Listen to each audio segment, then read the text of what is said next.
Good day, everyone, and welcome to our webinar for November 2021. We will start in America, as we usually do. As predicted, the S&P 500, which should be on your screen, has risen to new record highs. You can see that the mini correction of September-October is now over, and we're now up here at a new record high, which extended itself last night to 4630 on the S&P 500. So far this year, that's a 25% rise in the S&P, which is very rapid. It's obviously being pushed by unrelenting and continuous central bank stimulation, mostly in America. Central banks so far are estimated to have injected more than $10 trillion in quantitative easing, and probably about half of that has been in the United States of America. Fears of inflation seem to have subsided in America, and that is why we've broken to new record highs and put this mini correction behind us. We're getting the third quarter results for S&P 500 companies coming through now. At this stage, about 82% of those results are beating analysts' forecasts, so that's very, very bullish. Most of the big tech companies are outperforming.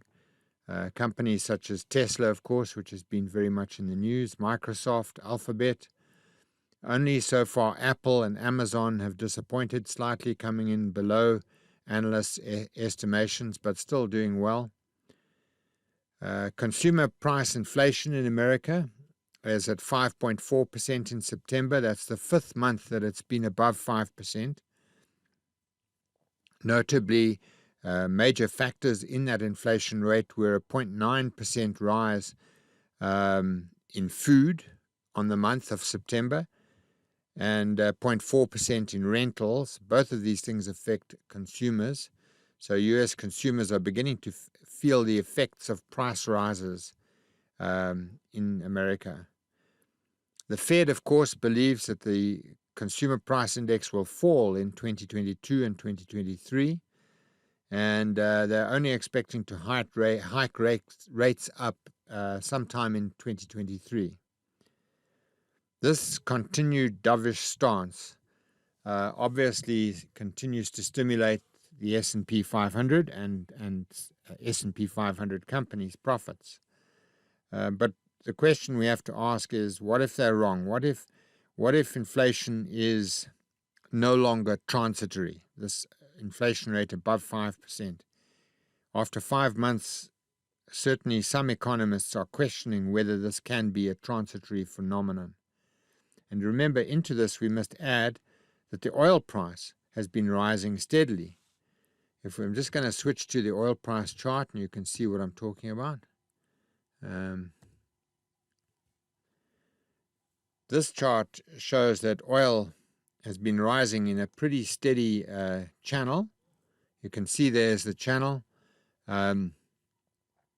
marked by two touch points here on the upper channel line, and obviously by 3 touch points on the lower channel line, but the trend is very clear. Oil is trending upwards and is sitting now at around $85 a barrel. That has got to be pushing inflation up in America, and remember that we're heading into the winter in the Northern Hemisphere, which means that oil prices will probably go higher, as they usually do over winter because of the use of oil for heating. The second quarter growth in the American economy was an amazing 6.7%, but the third quarter may only be 2% or around 2%. Nonetheless, the American economy is growing at a hell of a pace. The reason we pay this much attention to the S&P 500 is that markets of the world, including the JSE, generally follow the S&P 500 index. And that, of course, has been in a protracted bull trend for an awful long time, 12 years. So if I'm just going to go back to that S&P chart, and of course it comes up on the screen with the standard 6 months that we saw just now. I'm going to put 10 years on the screen there. I'm just going to get rid of all those line studies, and I'm going to go to a price chart. So it's just showing the closing prices now. And I'm going to pull in data from the left-hand side of the screen to show you more and more of this extraordinary bull run right to the beginning. And the beginning, of course, was in March of 2009, which you can see coming onto the screen. There's the low point in 2009. Now, what's interesting about this chart is that if you put a trend line on from this low point here, which was 666 in March 2009, and you extend it through to the low point of the COVID-19 V bottom, which you can see on the screen there. We just make that a trend line. And then on the top, we put another trend line connecting the tops here. Obviously, it's quite difficult to do this precisely in a short space of time, as such as we've got now.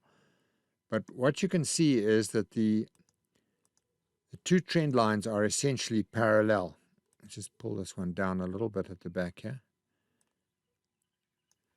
And the top trend line has got about 7 touch points now, which makes it a very reliable trend line. What you'll also notice is that the index is currently on that upper channel line. And that would tend to imply that the only place it can go from here is back down towards the lower channel line.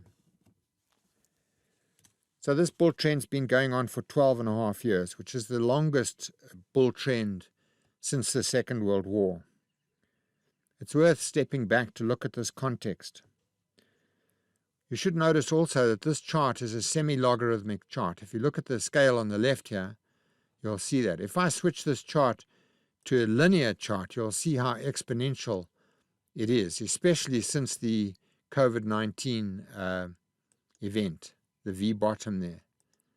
Normally we use semi-logarithmic charts because they make far more sense. But this market is moving up exponentially at the moment.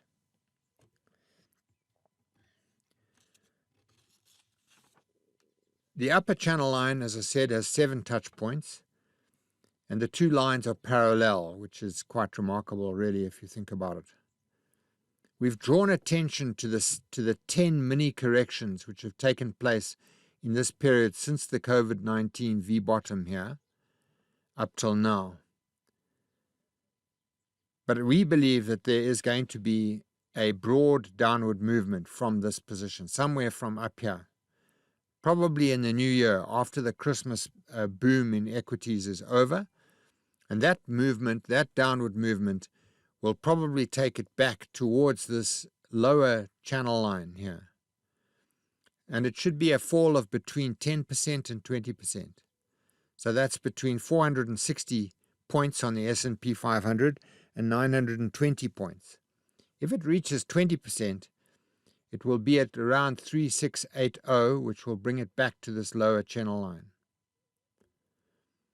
So when that happens, we do not believe it will signal the end of this long bull trend, although many commentators will say that it's the end of the bull trend.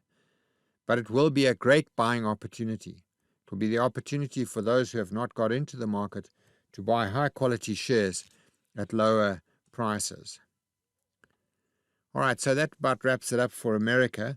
Now we need to turn our attention to South Africa, and obviously it's been a very exciting month from that perspective because of the elections. Looking at the election, I think there are 3 main takeaways that we can get from it. The first one is that the elections were peaceful, with little or no violence reported, and that's always a good thing, and it's a tradition here in South Africa. And that will make international investors feel a little happier. Secondly, of course, there was a massively lower voter turnout, probably about 23%, which is less than half of the voter turnout in the previous election. And that, of course, has hurt the ANC most because it was the dominant party. The third thing is, of course, that the ANC support has fallen below 50%, which means that South Africa is no longer a one-party state.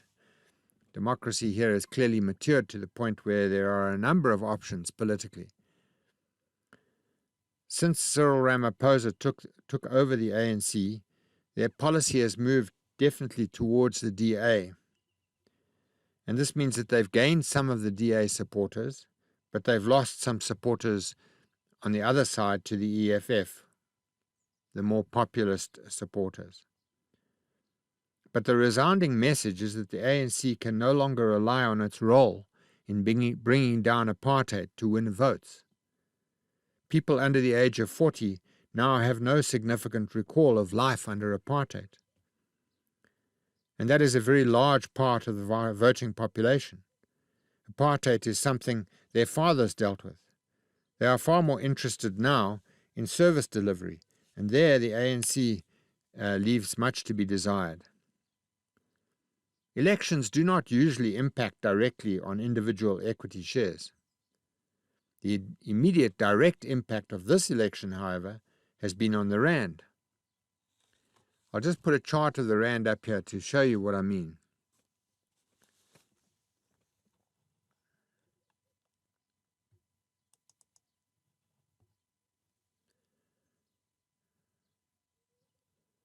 So I'll put a bit more data on here. 5 years data. Now let's go back to 2 years. That looks more like a reasonable chart.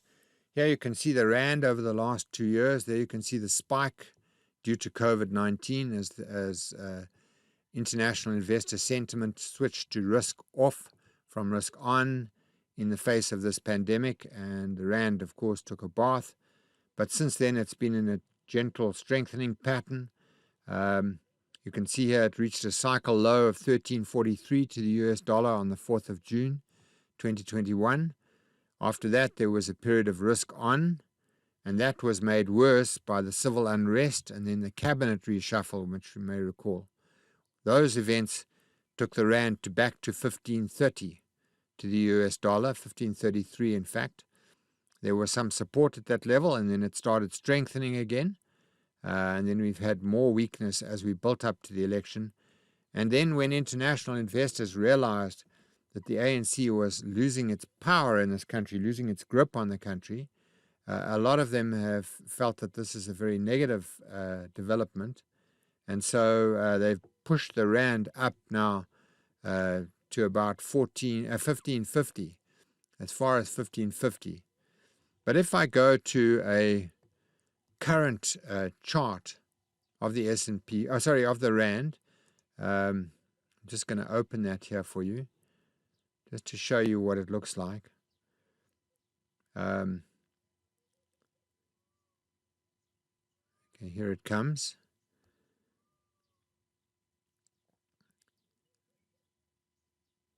So this is the rand over the last few days, and as you can see, it's generally a weakening trend. But you'll also notice that since the election on the 1st of November, once the election had actually taken place, the rand's trend has straightened out, and from around 15.46 to the US dollar, it's actually strengthened back to about 15.38, just below 15.40. So that indicates to me that there is some stability returning to the rand market, and that we should see it starting to strengthen again.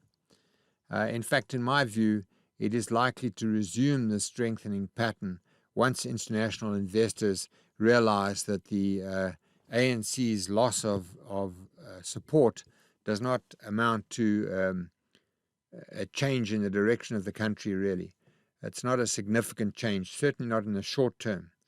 And the rand is hugely undervalued against international currencies. So that is something to bear in mind. So you need to think about those two effects, the weakening rand and the strengthening oil price. So when the US markets go to a new record high, which we've shown, it usually is associated with a shift in international investor sentiment towards risk on and away from risk off. And that usually causes emerging market currencies like the rand to strengthen. But of course, in this particular case, because of the local government elections, that has not been the case. That positive sentiment has been drowned out by fears, international fears of political instability in this country following the election. Of course, the weaker rand and the rising oil price together have created a massive increase in the fuel price locally, with petrol moving up R1.21 to about 19.30 Rand per litre, and it's closing in on that 20 Rand per litre mark on the high felt. And obviously that is going to be inflationary in this country. But the Rand seems to be stabilizing and beginning to strengthen again. We believe that the Rand will recover fairly rapidly from these levels, and we should see it below 15 Rand quite soon again. International investors have clearly over-discounted the decline in ANC support, so we see a longer-term pattern of the Rand strengthening here in the longer term. If we look at the South African economy, which is obviously also driving the Rand, it is gradually recovering from COVID-19 and the civil unrest that we had in July. Inflation has been very controlled for a long time, but it ticked up to 5% in September, mostly on rising food and higher housing and utilities prices. Now, of course, we've got this R1.21 rise in the petrol price per litre, and that may get worse before it gets better. Inflation worldwide has also been on the increase, and much of that is because of the post-COVID-19 supply constraints that have been in the world market. Locally, the producer price inflation was at 7.8% in November, which is 0.5% above what analysts were predicting, mainly because of fuel and food. The Monetary Policy Committee, as we know, meets in November. So the big question is, will they see all these negatives for inflation as a reason to push interest rates up by 0.25%? I think there's a possibility of that. Our Reserve Bank Governor, Letsetjo Kganyago, has drawn attention to the fact that South African companies are sitting on about R1 trillion in cash that they're not spending. This is obviously due to a lack of confidence, due to things like the uncertain legal environment, and these things cause companies to hoard cash. Obviously, if that cash was released, it would have a massive impact on job creation in this country. But that doesn't look like it's going to happen quickly. It may happen in due course as the economy recovers. If we look at the terms of trade, which is basically exports as a percentage of imports, it's called the terms of trade, or the TOT, it has improved dramatically this year. In January, it was 102.3%, and by July, it was 131.9%. This means that the country is exporting about 32% more in value terms than it is importing. And obviously, that is also a positive factor for the Rand. In the time since I spoke to you last, we've had the metal worker strike, which lasted just 8 days and was settled at 6%, which is not that much above the going inflation rate. And that shows you how the union movement in this country has weakened substantially. The cost of the strike, however, even over that short 8-day period, was 600 million in lost production and a further 300 million in lost wages. BMW, for example, lost the production of 700 vehicles on a single day. And of course, you must bear in mind that this follows the COVID-19 problems, the lockdowns, and also the civil unrest. Some of the smaller companies in the metals industry will no doubt fail as a result of the strike, and that will lead to more unemployment. Vehicle exports dropped 57% in September 2021, mainly because of the civil unrest. Also due to world chip shortages, which is impacting on vehicle production. The latest buzzword in the government is localization, and that means encouraging the purchase of locally produced products over imports. The latest example of this is that government departments have been told that they can only buy cement locally. So if they want to buy cement to build something, they're not allowed to buy imported cement from Pakistan, for example. This, of course, takes sales away from importers, especially Pakistan, and it is, of course, a type of protectionism. It will push up costs locally because we have to buy more expensive local cement instead of buying the cheaper imported cement. And it may result in some retaliation from our trading partners because it is a type of protectionism. On the positive side, Cyril Ramaphosa has managed to negotiate the 130 billion rand in concessional financing, which is being given to us to help move Eskom away from coal production and towards renewables. Obviously, this is what the CEO, Andries de Ruyter, wanted. The load shedding which has taken place over the few days before the election is obviously very unfortunate, especially for the ANC. I just hope that de Ruyter is not chosen as the fall guy for this. He's obviously facing huge problems with an old fleet of power stations which are continuously failing. He's desperately trying to put in planned maintenance, but that has got a big cost as well. Okay, a few general points. South African ports were rated the least efficient and the most expensive in the world. They're subject to continuous breakdowns. The rail network, which feeds them with our raw materials for export, is subject to continuous breakdowns, cable theft, and vandalism. And now Transnet is applying for a 24% increase in tariffs. Can you believe it? Many ships are bypassing Durban and Cape Town and going to cheaper ports now. The impact on the mining industry has been huge. It prevents exports, and that, of course, costs us tax revenue, which does not help our South African situation.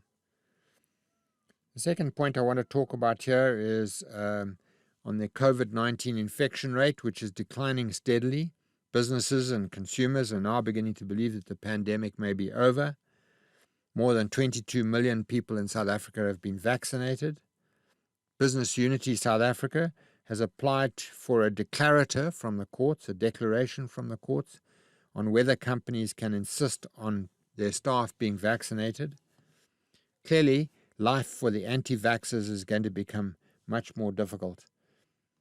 We're also concerned, of course, about a fourth wave of the virus, which may come through in November, December, but should be substantially mitigated by the rising vaccination rates in this country. So the pandemic seems to be fading into the past now as far as the share market is concerned. Okay, another point that I just want to talk about is Bitcoin. I don't know if you follow Bitcoin, but it's interesting to notice that it has been making a new record high. Just going to put a bit more data on the screen here. I think 1 year is probably better. Right, there you can see the pattern, the technical analysis of this cryptocurrency. Obviously, cryptocurrencies do not have fundamentals, and so the only way you can analyze them is by studying the charts and looking for technical indicators. You can see this huge head and shoulders formation that we drew your attention to, and we warned over here that you should get out of cryptocurrencies, at least temporarily. There was a downside break through the neckline.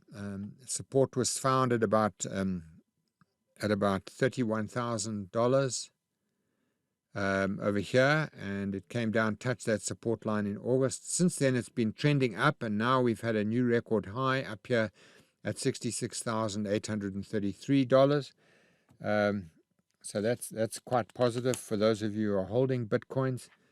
But you must recall that this thing can only be looked at technically. It's all about emotions, about the emotions of fear and greed. It cannot be regarded as an investment. It does not pay dividends, rent, or interest. And so you must look out for technical signs of a change in direction in the trend. That's what you must look out for. So for that reason, you should be looking at this latest move here, where it's trying to regain this high. If it fails to regain that record high of $66,833 per coin, if it fails to get through that high, then obviously that will be negative, and you can maybe look for some disappointment and selling off as a result. All right, let's look at the companies now. I want to start off by just looking at a few indexes. First of all, the JSE small cap index.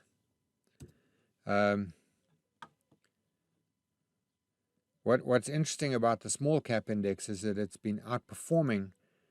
The JSE overall index. So one of the most powerful indicators that you have in your software is a relative strength. So it's called a comparative relative strength index here. And we can just open it there like that. And then it shows you how small cap shares have been outperforming the JSE overall index. So this index in the top here is a standard candlestick chart of the small cap index. You can see the COVID-19 downward trend over here. And then that's been followed by a generally strong upward trend. That's interesting. But what's more interesting is that when you divide the small cap index by the JSE overall index and draw a chart of the result, that shows you that the small cap index has been significantly outperforming the JSE overall index, which means that smaller shares are doing better than blue chips in the recovery from COVID-19. So that's something to look at. And also generally, a relative strength chart can show you one share or one data stream against another, or a share against an index, or a commodity against a share price or an index. You can compare any two data streams and find which one is performing better. It's quite a useful index. Okay, but anyway, that's the small cap index. And then the second index I wanted to draw your attention to is the JSE Tourism Index. I think Travel and Leisure it's called. There it is there, you see. JSE Travel and Leisure Index. Now just again, I want to draw your attention to the fact that since the COVID-19 downward trend, this Travel and Leisure Index has improved substantially. And of course, with us being removed from the UK red list, travel and tourism has really moved up very strongly, with shares like City Lodge benefiting significantly from that. Then I would like to just look at the construction industry and the Construction and Materials Index on the JSE. This index only has 6 shares in it, but it's quite an interesting index. The small number of shares is indicated by the fact that it's a penny index, right? So it's very got that kind of blocky look that you find on penny stocks. But nonetheless, it is an index, and it's got 6 shares in it. Murray & Roberts, the big construction company, which I'll talk more about in a few minutes. Robex, Avenge, which you know is a favorite of mine. Afrimat is also a favorite of mine. WBHO, and then, of course, the cement company PPC, which has benefited directly from the government's decision not to buy cement, which is imported. All right, but if you look at this index, what you can see is it's steadily in a steady upward trend, which is obviously a good thing for construction shares. Okay, now I'd like to look at Thungela. This is a bit of a strange phenomena on the JSE. You can see here that the share listed recently in June of 2021. It was spun out of Anglo American's mining operation, and the main reason for spinning it out was that Anglo did not want to be associated with coal any longer, so they spun this out and separately listed it. And it came to the market under a cloud of negative sentiment because it was a coal miner. Nobody likes coal anymore. And it came to the market at 25 Rand and then fell immediately to 21 Rand 90 because of stagging, people who had the share or got the share before the listing and decided to sell out straight away. But since then, the share has gone up dramatically. In fact, on this day here, by the 5th of October, this share was trading at over 100 Rand. So it multiplied by 4. It went up 4-fold in 4 or 5 months, which is a fantastic performance. Since then, it's been in a downward trend, and now it's at a fairly low point over here. Right. It is a remarkably powerful company, though. It employs about 7,500 people, and it's done a turnover of 10 billion Rand with headline earnings per share of 305 cents per share. Now I'd like to just talk to you about Calgo. I think this is a company that you should be looking at. This is a large-scale, low-cost housing producer. Just put a bit more data on the screen here. There you can see that Calgo made a triple top here, quite a serious triple top, and broke down out of that triple top, which always signifies a downward trend. The downward trend duly came, and you can see it's been going on for a long time. But recently, we had an upside breakout out of that downward trend, and the share is now, that breakout came on the 24th of August this year at a price of 272 cents. And the share has now moved up to 468 cents, which is a gain of 70% in just 2 months. So we did write an article about this and tried to draw it to your attention. I hope that you took advantage of that situation. Then looking at Murray & Roberts, I said I would take a look at that. Murray & Roberts is obviously an iconic construction company. It's now reduced itself to an international engineering company. It was trading for over 100 Rand a share and fell to about 5 Rand in May last year. But it's now reformed itself into a multinational engineering and construction group with a focus on natural resources.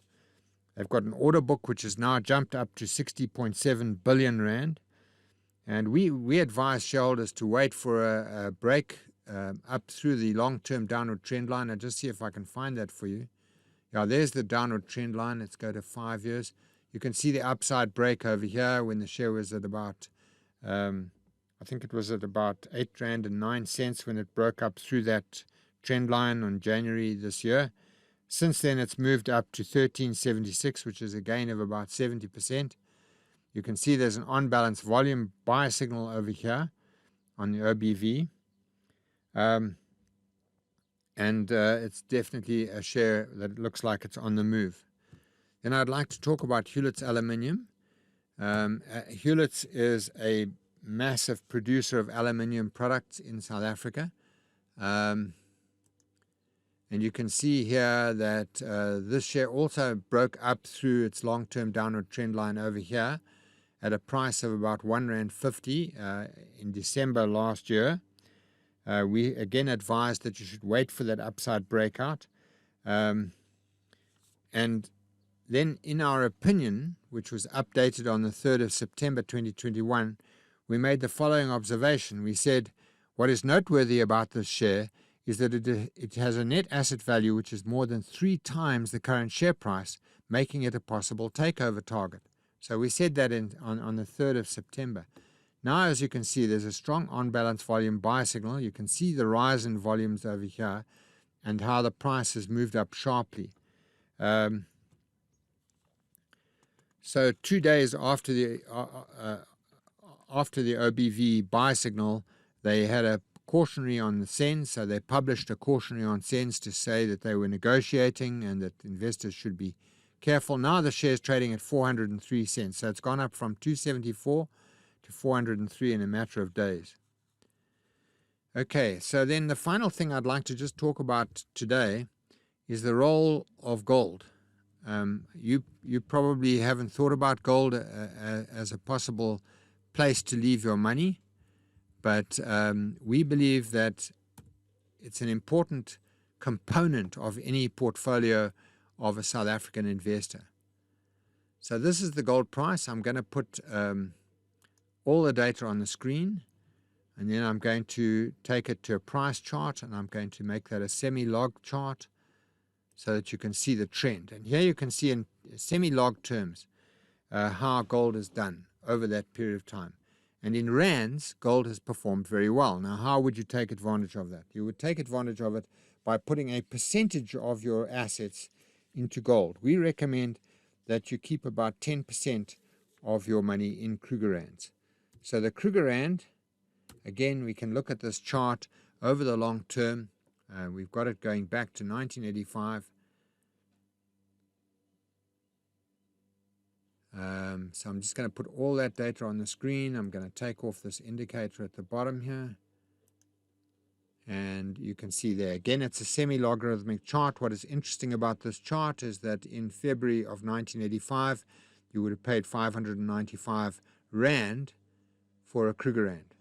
Today, right now, you'd be paying 28,200 Rand for that same Krugerrand. So you can see it holds its value against the weakness of paper currencies. And that's the important thing about gold.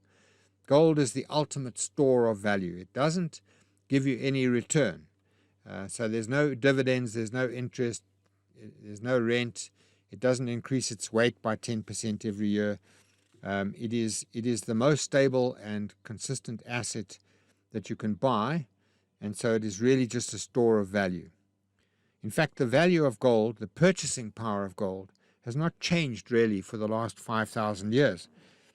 In Egypt 5,000 years ago, 1 ounce of gold would have bought you the same number of chickens as it would buy you today. And after we have a third world war, nuclear war in this world, it will still buy you the same number of chickens. So, it is a store of purchasing power of value.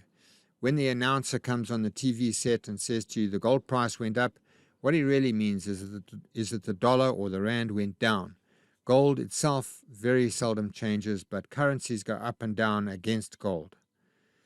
All the gold that's ever been mined since the dawn of civilization would fill a cube about 25 meters on a side. So it's really a rare metal. The Krugerrand, of course, does not have your name on it. It's stable. It's a secure store of wealth. You can put it in your pocket or into the coin purse in your wallet, take it overseas. You can get the same value in London or Tokyo that you would get here in South Africa. So it's an ultimately portable asset that does not have your name on it. So our recommendation is keep 10% of your wealth in Krugerrands. You will not be sorry that you did. Folks, thank you very much for listening to me. I hope that you found something of value in this talk. We will, of course, be talking to you again next month on the 1st of December, the first Wednesday of December. And I wish you all the best of luck until then. Thank you.